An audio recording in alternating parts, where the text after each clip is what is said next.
Hi everyone, welcome to Rika's podcast. 皆さん、今日は Rika's podcast へお越しいただきありがとうございます。This is a podcast where I talk about whatever that pops into my head in English and Japanese bilingual mode. この番組では私リカが日々の思いなどを思いつくままに台本なしで英語と日本語でまったりとお話ししています。So grab yourself a cup of coffee or tea or whatever you want and just kick back and listen. お好きなお飲み物でも召し上がりながらぜひ聞いてください。Alright then, let's jump in.Hello everyone, welcome to Rika's podcast. It's Saturday morning over here, August 23rd, 8月23日土曜日の朝でございます。It's kind of gray outside and I've been feeling a little under the weather since yesterday morning. なんか昨日の朝からちょっとこうエネルギー不足と言いますか、I feel really unmotivated for some reason and seeing so many things on my plate, but I just cannot get into it. もうやることは山ほどあるのに全然やる気が起きない昨日の朝からということで、I know that sometimes it's very important to recharge, but yeah, I'm just slowly taking it easy for now. まあちょっとね、そういう時は無理せずゆっくりしようかななんて思いながら Yeah, I did some stuff in the morning. I just vacuumed the floor, watered the plants, fed the fish, that sort of things. And I also had toast with avocado on it. My favorite kind of breakfast.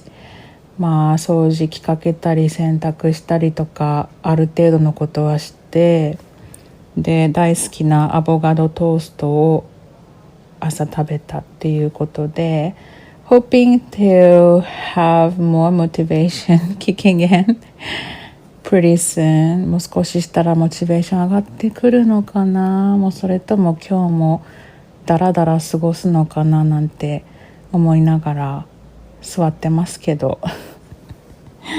Probably it's something to do with the summer fatigue 夏バテっぽくなってるのかなっていう気もしますなんとなく I just blame the heat That's what I do はい今日はですね今日のエピソードは特別編ということで I talk with Evanエヴァン、お友達のエヴァン、もうここにも何回か登場してもらっているエヴァンと一緒に何のシナリオもなく何を話そうとかではなくもう we just kind of talked about stuff and ねいろんなところに広がっていくと思いますのでそれをお楽しみいただければと思います Okay, I hope you enjoy me and Evan talking about stuff なのでほとんど英語となっておりますお楽しみください Alright then, let's dive in Hi, well we have Evan here on the show today Good morning, good afternoon, or good night, whatever applies to you. Welcome back, Evan. Thank you for coming. I think it's better this way. How have you been? Do you remember everybody? Maybe some people don't know who you are. Would you like to give a brief introduction of yourself? Sure. Hello, everyone. Nice to have you listening again, or if it's your first time, hello, nice to meet you. My name is Evan.I live in Hyuga City in Miyazaki Prefecture. I've lived there for a little over 5 years. I am an ALT, which means I teach English in public schools in Japan. And I enjoy playing the guitar, playing video games, drinking coffee, and going to cafes.And I also currently am studying Japanese calligraphy. Thank you very much. エヴァンはね、もう何回か出演していただいてるんですけれども、Now that Evan is on vacation up until next week かな、I asked him to come into my face-to-face lesson this morning, and we had lots of fun. Yeah, absolutely. Everybody's very energetic and kind and excited and willing to try English, you know. Yes, so it was fun. And then after that, we actually went for lunch. We went to this place I can never remember the name of. Naya Cafe in Nobeoka City. Very nice vibe. I really loved it there. And we had this lunch set with lots of different dishes. It was very filling. Yes. And great presentation.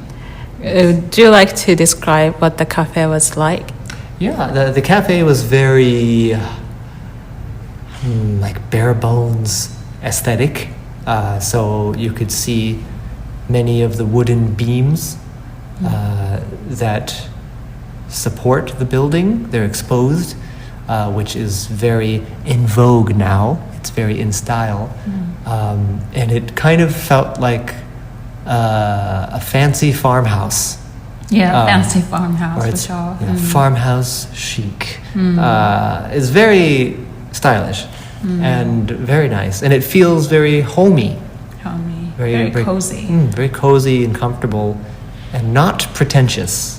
Some cafes are very pretentious sometimes. What do you mean by pretentious? Like it feels like I'm not good enough to be there. Oh, okay. You know, it feels very like too high class where I feel like I'm some poor country boy. Like, what am I doing here? Everyone's staring at me like I don't have money and I don't belong. But this place is so easy to kind of fit in, blend in. Oh yeah, it's very just relaxing and like being at home. そうね、すっごくいい感じの。I think like this is a renovated, right, place. And 古民家風のね。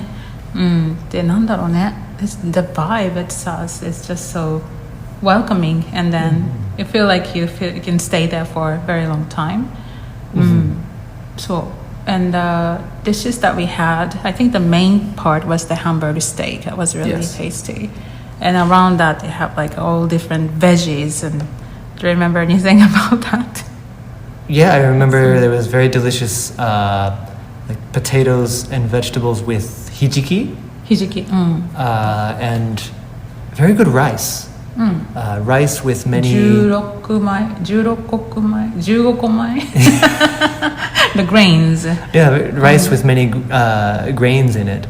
Very healthy, very tasty, and it adds a little extra texture to the rice. And there was a pumpkin. Yeah. What was it? More like a glutton kind of thing. It's baked. With cheese, like it was hot. Like a pumpkin gratin. So.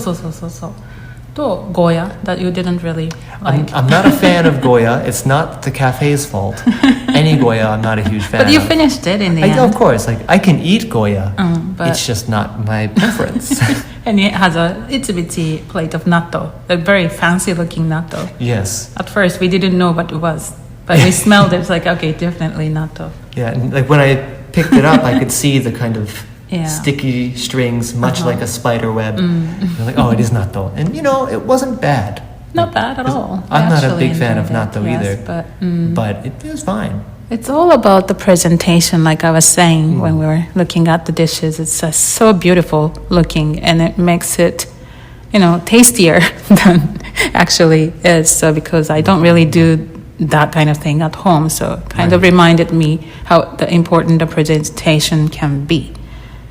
Absolutely. I mean, it kind of makes you excited to eat it when you see something that looks so nice. Like, oh yeah, this is so nice. I can't wait to eat this. Yeah, so good. And also, and it came with a dessert. Well, it didn't come with a dessert. Yeah, we had dessert. Yes. And it was pistachio cake. That was just beyond divine, out of the world. I've had this pistachio cake. I think this is the signature cake at this place, and I've had it. I was like, I just fell in love with it because it was so tasty. Not like the cake that you can get in any other cake shop in Japan. More like an American style, I would say. Yeah, because I think a lot of cake shops like to do like souffle style cakes, very spongy Japan, and soft and airy cakes. This is not that. It's very dense, rich, rich and delightful. So if you go to this place, you should go with an empty stomach. Yeah. Because when you look at the presentation and the food, it doesn't look like a lot, but it's deceiving. It's much more than you think. Yeah. Because afterward, I struggled to stand up and walk. Still kind of struggling. A little bit. Kind of had to move slowly just in case things move a little too quickly in my body. そうなんですよ。でもエヴァンはめっちゃスローイーターだから、I had to wait for a while for him to finish all the dishes, and I didn't mind it. It's just that. Totally doesn't mind it. Yeah, totally. Of course not. I was just kind of waiting, and then we have the dessert, and then you ordered this glass of what was it called? It was like an orange, kind of like a sour soda. It had fruit pulp in it because they give you a muddler in the glass. So you and have say, to please kind of stir it. it. Yeah. It was very tasty. What Quite. was the name of the? ダイダイか。ダイダイのね、なんかサワー系のドリンクを冷たいやつをエヴァンは頼んで、I had a cup of cafe latte, hot cafe latte to go with the cake, but so because it was in a gigantic glass for you, so it took more than その飲むのもまた遅いの。Yeah, your cafe au lait was, you know, a very small, delicate mug, and then they gave me my glass in this tall, huge, very like tropical Hawaiian glass type thing, and I'm like, oh my. It looks more like cocktail to me. Yeah, I mean, this is huge. This is way more liquid than what you got. So, and I'm a slow drinker, so I could feel Rika's pain. No, I didn't mind it. Yeah, it was a nice place anyway, so I could sit there for hours, I guess. But yeah, this place is quite popular, so you have to make a reservation in advance, and that really makes sense. 美味しかった。Oh, yeah, it was delightful.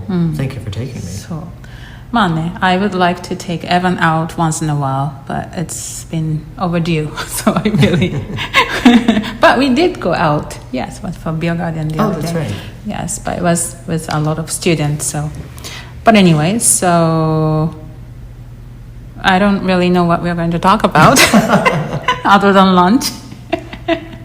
Well, I can tell you that, assuming I do a good job, next week hopefully is my, how should I say, like seishou chance, like my chance to finish the current kanji I'm writing for calligraphy class. What kanji are you writing? I'm currently writing hane. Hane? Hane. Hane. Prosperity? Yes, okay. prosperity. 難しいね。 It's quite difficult, and the A is the old A, not the current one. What is the old A? I don't even It's know. got like a, you know, fire, and then poo, fu. It's an older style of the kanji. I guess people don't use it anymore. But it's a complicated kanji, and I'm writing in gyosho, so the more kind of cursive style. Wow. And several weeks I've been writing it, and I'm still not good enough for my teacher to say, okay, you're done. Not yet. So you take this class like maybe once a week now? Once a week. But you practice at home at the same time? I should. You should. I don't. Maybe I would be better if I practiced at home too. But I don't know, for some reason in class I feel like the mood is better to write. I don't really do it at home. Again, I should. I feel like I would improve more if I practiced outside of class. But you know, it's challenging, but it's teaches good discipline and kind of patience with yourself. I haven't done calligraphy in a long time, so I don't really remember what it was like because it was at school. But it was such a hassle just bringing in all these stuff with me to try Nanda. You have to really prepare and then be in presence to actually start doing the calligraphy. Yeah. You cannot really be distracted by other stuff, and I mean, you have to really focus on what you're doing. That is true. Even though in my class, it's not always quiet. So, I mean, because some of the other classmates are high school students or junior high school students, and sometimes they talk a lot. But that's fine. Like, I don't mind it. But it's not, I guess, a traditional, silent, super disciplined class. More casual. Yeah. It's a little more casual. I mean, the teacher is still just as serious about calligraphy, I think, as any other teacher. But the environment is a little more casual. So they've got the students, the little ones too? Or, okay. From, I think any age is okay. The youngest I've seen is maybe first or second grade. And the oldest is maybe in their 70s. So quite the range. Sounds But good. it is very hard, and there's no perfection. There's no correct way to do it. Like, I feel like it's strange because, you know, kanji, like any alphabet or writing characters, there is a standard. However, even if you write it perfectly in terms of how it looks in a dictionary, that doesn't mean it's good or complete. Sometimes it has no impact or no emotion. It doesn't make you feel anything, and so it's not good enough. So it's surprisingly more artistic in that sense, more subjective than I ever would have thought. Because I've had several times where I wrote kanji and showed my teacher, and she said, the way you wrote it is good, but I don't feel anything. Wow. And I'm like, okay, I'm just gonna jump off a bridge. but I get what she means. It's more like an art. Yeah, it's less writing and more artwork in a way. そうね。So how do you put your, I mean, like, how do you make it better when the teacher says something like that? There's not enough emotion here. I think when I try to write it again, I think less and just kind of do it. Maybe it's more in the attitude of how I approach writing it. I feel like that comes out in the final product, because many times I write very slowly and carefully because I want to get it correct, but that's not the most important thing. Apparently, is maybe the impact and also the balance of it. That sounds hard. I mean, I don't think it's quite as hard as I'm making it sound, but it is not easy. So it's like you're like in a Zen mood. Not that extreme, maybe. Maybe not quite, but to a degree. It's more like you're fully concentrated on it in that moment. That's where you are. And then afterwards you finish writing and you look at it and you think, man, this would look really good in the trash can. Because this is awful. That's good. I mean, like, you enjoy that, I guess. I do, yeah. And I feel like it's a good way to kind of focus your mind in general. Yeah, I need to do something like that. Because I don't do that enough, I think. A lot of the entertainment that I consume is kind of mindless in a sense, or you don't have to think too hard. So I think this helps balance that aspect out in my life. I need something like that. I'm always distracted. I really need to put myself in some situation where I don't really, nothing bothers me. But how do you do that? It's different for everyone, right? I mean, for me, like before and after writing something, I'm very easily distracted, or I'll talk about something. But while I'm writing it, I only do that and focus on that until I finish it. Because I think people's attention spans are going away. Yeah, I think we talked about we that did maybe last time. Yeah. And then how our attention span is getting shorter and shorter, and then there's almost nothing now. It's just, everything is just too convenient. And this morning I was making the class, we did a bingo sheet I was making on my computer, and then for some reason printer stopped working, and then I had to handwrite everything. だからビンゴシート定規使って with the ruler I had to draw the lines and grids, and also I had to handwrite the instructions. ですごいめんどくさと思いながらやってたけどbut that's what we used to do. I mean, like before I had my computer and printer. So yeah, I think also kind of to that point, we take for granted how to do anything in an analog way. So because everything's so easy now. And printer doesn't work. You need to write it with my hands. Like, what? And no other choice. Yeah, it's just kind of a good reminder of like sometimes you have to do the things you don't want to do, and it takes time. But in the end, it works out fine. Like you don't really have to use the technology to help out, but you could actually do it if you have no choice. So but that's what I've been doing. I think we talked about that before as well, but AI, right? So I use ChatGPT and AI, and they help me so much. But at the same time, I would never want them to take my job away. So, with the human touch, maybe students might be able to enjoy more of what they're doing. So that's what happened this morning, actually. Do you use AI? A tiny bit.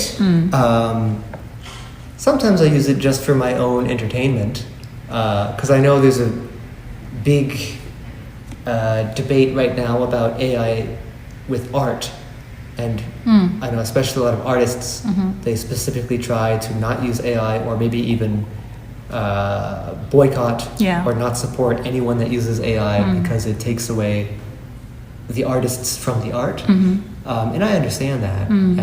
But I mean, sometimes I've used AI to make pictures just for myself, for my own entertainment. Like I would never use AI to make art for something that I would, maybe sell commercially or make money off of. I don't think that would be right. But I use AI to get ideas. Right. Sometimes, whether it's for music or art or certainly is helpful. Yes. Yeah, we've been talking about this with my students this week about AI models now on Vogue. On Vogue. Yes, the magazine, the Vogue. Oh, right. Yes. Oh. Yeah. Like physical, like people models. Oh. Yeah. Really? Yeah. And then it's being controversial, of course. Like the people think that there will be no more models needed, or the photographer even. That can be done with your fingertip, right? I mean, everything is just, and then they look pretty much the same with the perfect looking models, the human models. So it was, for me, it was too perfect. But some models are like that, too perfect. I mean, like especially with modeling, right? There's so much editing and touching up that happens after the photos that. So it's just easy. Just start off with the AI and then just with the finishing touch, and everything is done in a minute, I'm sure. But at the same time, I can feel for those people who want to stay in their career, being the model, being the photographers. So I don't know. So we're talking with my students in class that now that these jobs might disappear in the future, what jobs will actually stay? So what job would you recommend for these little kids to become in the future? For sure, like I don't know which jobs will be here. I mean, I guess definitely anything that a computer can't do, like even like the classics, like a police officer or a firefighter or something. Like I can't ever see AI taking over in that regard. I mean, you see like sometimes videos from China, like they're working on robots that are like they're actually entertaining. They're entertaining, but clearly they've got a long way to go. Right. I mean, when you talk about people who are like software engineers or something, or that's maybe a little scarier for someone who's worried about AI. But I think still AI has its limits, and there are only like AI is definitely not perfected. right? And even with like art, like I've seen, you see like mangled hands and weird like, why does he have 6 toes? Generated. It's still happening now. But yeah, I mean, a lot of anything in the electronic or digital sphere, I think, is in more danger of AI taking over. So I think for kids now going into those careers, I think they need to try to somehow make themselves more indispensable. For example, like YouTubers. I think you could very easily make AI YouTubers now. Oh yeah. But I feel like a real human doing it is, of course, better. But depending on what kind of content you make, let's say, make yourself, wanted, I guess, in a sense that isn't really replicatable. Yeah. そうね。I mean, easier said than done. Easier said than done, of course, yeah. But it feels like so many jobs will be taken over. Yeah. Especially simple tasks. I mean, like, that's good that the simple task could be handled by AI, and then the human beings can deal with more complicated tasks. Maybe that's okay. I don't know. Yeah, I mean, because that's the natural progression of things, right? Like you make a factory and you make machines that can do one task. That's, in a way, that's a kind of AI, very old AI, because it's automatically doing something that people had to do before. And then it just gets more advanced and more advanced to now, where maybe a lot of AI programs can think much faster and more accurately than people can. But AI doesn't get where it is going without people making it. Very true. Yes. How about like the other end? I mean, like maybe you could make this AI. I guess you could. Or maybe they could develop themselves. They can, I'm sure. I'm sure at some point they'll be able to develop themselves. So what happened in the end? They will be controlling us. Yeah. Are you worried about the robot uprising? So, not really worried, but I can see maybe it could happen, because everything that happens in front of our eyes nowadays is just insanely, insane. I mean, like ChatGPT last year, ChatGPT now are quite a difference. I mean, quite advanced. So it's like evolving every single day or minute. Yeah. It's scary how fast it was the technology evolves. Yeah. So I use ChatGPT on a daily basis, and then I was telling my student Kuniko, my student, and who doesn't know anything about it, so I was like showing her how you can use it and have fun with that talking. I mean, like the voice version of the ChatGPT talking in Japanese, and she looked so surprised. She was like literally shocked. Like, what? ここまでできるの? Yeah, so without knowing, I think not many people are kind of aware of the fast advance of AI. Yeah, and I do worry. I think we briefly mentioned this earlier, but AI, I think the better AI gets, the less we think. And I worry about especially young people, because I see posts and videos online about maybe college students, they use AI to write their essays. Or I even saw a video where in class, I think a student used AI to make flashcards from like 4 or 5 videos a professor sent them, and so they didn't even bother watching the videos. And then the teacher saw that and asked her what happened, and she said, I made AI to make flashcards. And he told her, no, get out of the class. Like, you're not going to use AI in my class. And I kind of agree with the teacher. You can't use something to learn for you, Yeah. I mean, like, how you use it is important. It's the application, right? Yeah, how you use it is. I don't mind my students using AI. I'm like, as long as they write their sentences in English to try out, and then have them correct your English, and that's totally fine. It could be a very powerful tool to learn the language itself, but just throwing it all on AI is not going to work. Because then you don't learn anything. No. AI is a good tool. Yeah. and it should stay at that. Just a tool, not the means by which you do something. So every time I use ChatGPT to do something, and I feel like I'm not evolving anymore. So if I use ChatGPT one time, and I would read books for 5 minutes or something because I want to fill in that gap. Now that you gotta rebalance yourself. So. I get kind of worried. It's like, oh, yeah, I'm not doing enough. I'm not using my brain enough, and it's so strange. I know it, but I can't help but doing it. Okay. For every 5 minutes I use ChatGPT, I go outside and I pick a fruit off a tree. So do something balance human. It out. Yeah. そうなんだよね。Yeah, but some teachers, I heard that from my high school students, they told me that some teachers actually don't mind them using AI. Interesting. Yeah, because this is actually the trend and it's not going to go back to where we were. Very true. So you just have to make use of it so that you will get used to using AI for whatever you're doing. So. Yeah, I mean, and I'm sure there's got to be a way, I'm sure, for people to know, like, if something was generated by AI, because I know, like, for example, when I was in college and high school, when we wrote essays, sometimes we had to submit it to this program that checks your essay, and if it finds enough exact matching sentences and stuff, it will say, like, we don't think you wrote this. We think you just copy and pasted this. It's pretty obvious. Like a plagiarism software to catch people. わかる。And because some professors, they required us, you must put it through this first. Okay. And if it's fine, then you can submit it. And I wonder if maybe sometimes there will be something like that where maybe there's not a watermark, but some sort of maybe digital footprint on something that gets made that says this was made by AI.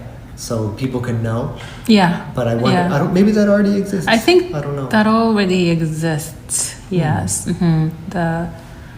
It's pretty obvious if the AI did it or not. But I'm sure that there's a way to get out of it as well. Sure. So for like the AI that we are talking about, AI models, right? So if it has, this is AI model, then people will lose interest in it, I think. I guess so, yeah.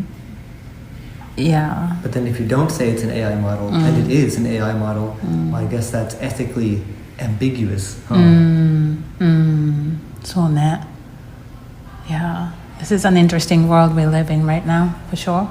Yeah. And like even now, the calligraphy class I take, I don't think AI could teach me. Like I think AI could explain it or maybe show me videos that it generates, but that's not the same as having a teacher sit with you and explain to you in a way that you understand how to do something. I guess that kind of comes back full circle. People are necessary. Okay. Another thing I wanted to ask you is the topic that we've been talking about in class. Was it last week? Talking about matcha. Matcha being so popular worldwide, and that the matcha price is skyrocketing right now in Japan, and there is a scarcity now that people cannot buy matcha as much as anymore. Do you like matcha?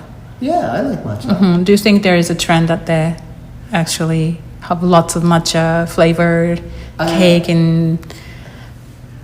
I think matcha is becoming more popular, especially in America. Like when I was still living in America, matcha was available, but it wasn't everywhere. Yeah. I mean, like if you went to Starbucks, you could still get a matcha latte, but it wasn't by any means the most popular drink or anything. But now it is, I think. It's, I guess, just more and more popular, or maybe what they combine matcha with makes it perhaps more palatable for people who don't like the bitter taste.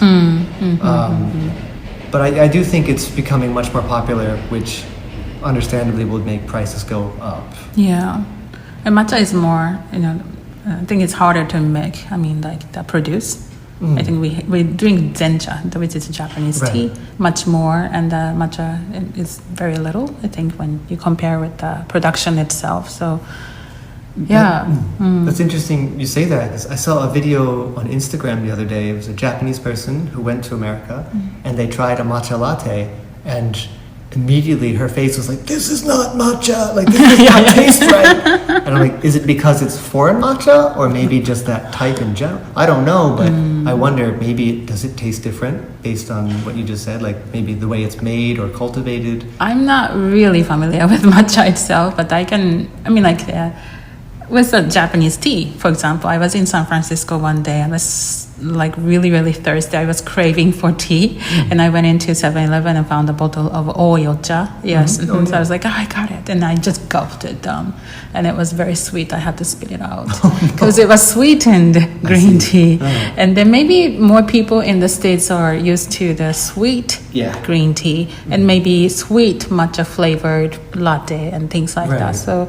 And their matcha and then the matcha that we consume here for tea ceremony, I think is totally different because it's not sweetened and it's the authentic taste of it. So very true. So do they actually want matcha, or are they gonna be happy just the Japanese tea? That's a good question, because I feel like kind of like what you said, maybe a lot of matcha that people have is westernized, so maybe some flavors are changed or added along the way. Because maybe then if they come to Japan and try matcha, this isn't matcha.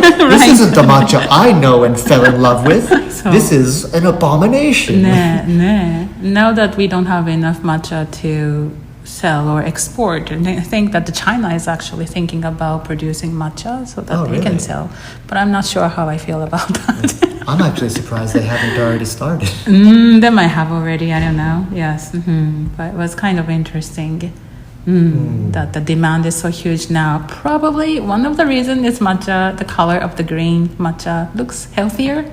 Or Instagrammable? Yeah, it's maybe a bit more visually appealing or just interesting. Like, oh, what's this crazy new foreign thing? Matcha. What? So I'm not sure if it's going to last for a long time or it's just a fad. But hoping that it will not affect so much of the tea industry in Japan. That's what I was thinking.